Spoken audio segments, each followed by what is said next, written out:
सतनाम श्री वाहेगुरु। ना कोई हिंदू ना कोई मुसलमान।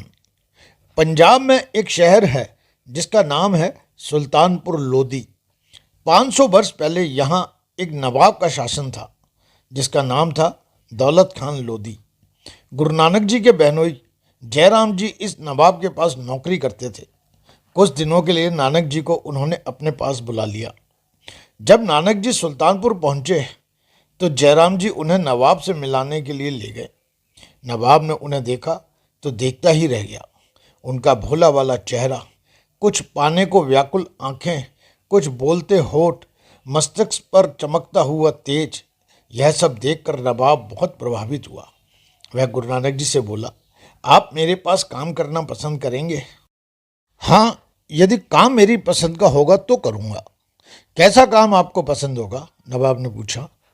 जिससे बहुत से लोगों का भला हो, नानक जी का उत्तर था। नवाब ने कुछ देर सोचा, फिर बोला, आप हमारे मोदी खाने का काम संभालिए। यहाँ से अनाज बांटा जाता है, आप यह काम अच्छी तरह कर लेंगे। नानक जी ने यह काम करना स्वीकार कर लिया।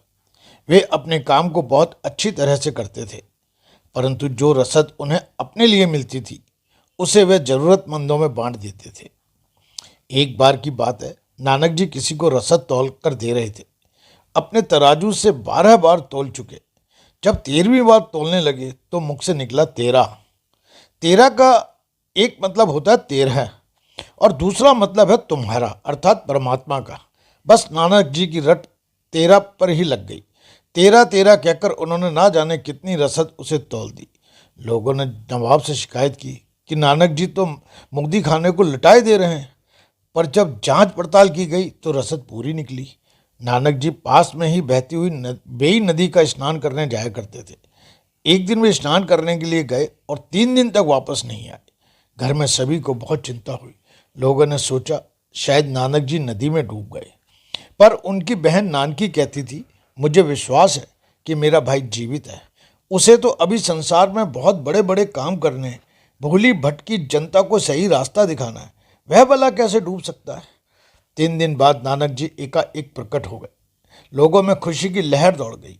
इन 3 दिनों में नानक जी समाधि में लीन रहे थे। उसी समाधि में उन्हें परमात्मा का प्रकाश अनुभव हुआ था।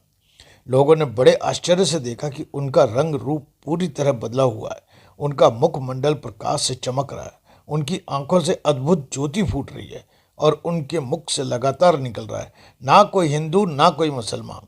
उनकी इस बात से सभी लोग भौचक्के होकर देखने लगे। कट्टरपंथी हिंदू और मुसलमान दोनों ही उनकी बात सुनकर नाराज भी होने लगे। उन्होंने सोचा हिंदू हिंदू है और मुसलमान मुसलमान। नानक जी यह क्या कह रहे हैं कि ना कोई हिंदू और ना कोई मुसलमान। शहर के काजी ने नवाब दौलत खान से उनकी शिकायत की। नवाब ने उनसे पूछा, यह आपको क्या हो गया है?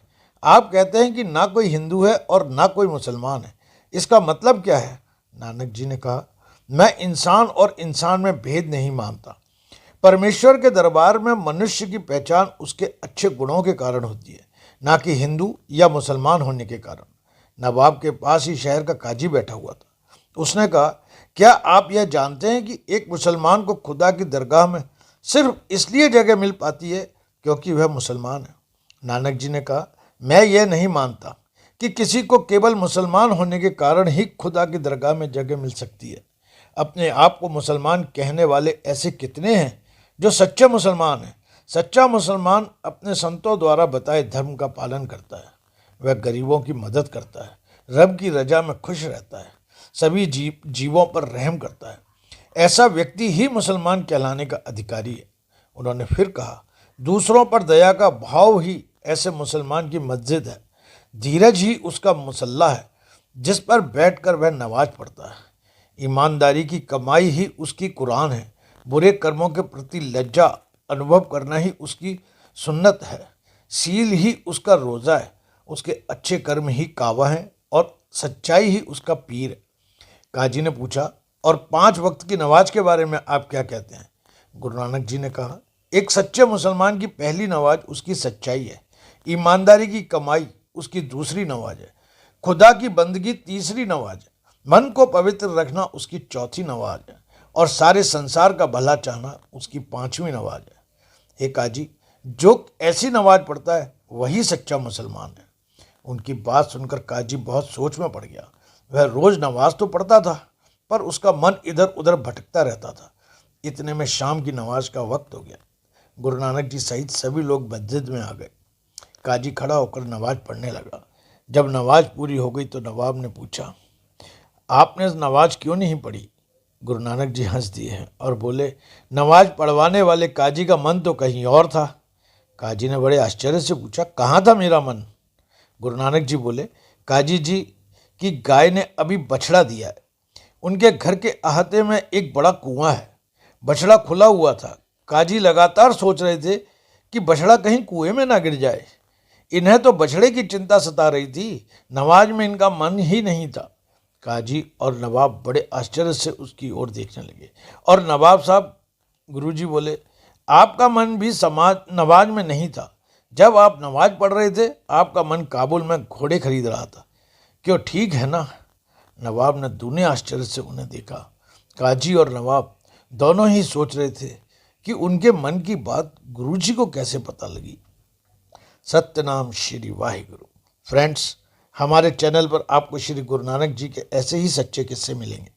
यदि आपने हमारे चैनल को लाइक नहीं किया तो अभी लाइक्स एंड कमेंट्स करें। चैनल पर नए हैं तो चैनल को सब्सक्राइब करें। Thank you very much.